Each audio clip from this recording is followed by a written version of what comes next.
কালো ধোঁয়ায় ছেয়ে গেছে পুরো আকাশ।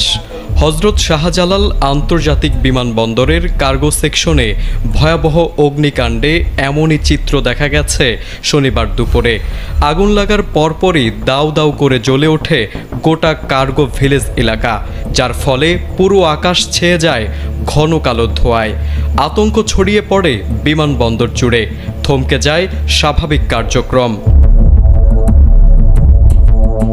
জানা গেছে, আগুন লাগার পর তা নিয়ন্ত্রণে আনতে তৎপর হয় ফায়ার সার্ভিসের ৩৬টি ইউনিট, যার সঙ্গে যোগ দেয় সেনাবাহিনী, নৌবাহিনী, বিমান বাহিনী ও বর্ডার গার্ড বাংলাদেশ। এসব বাহিনীর সমন্বিত প্রচেষ্টা চললেও ৩.৫ ঘন্টা পার হলেও আগুন নিয়ন্ত্রণে আনা সম্ভব হয়নি। এ সময় ফায়ার সার্ভিসের সদস্যদের পাশাপাশি বিভিন্ন সংস্থার কর্মীরা জীবনের ঝুঁকি নিয়ে কাজ করতে থাকেন।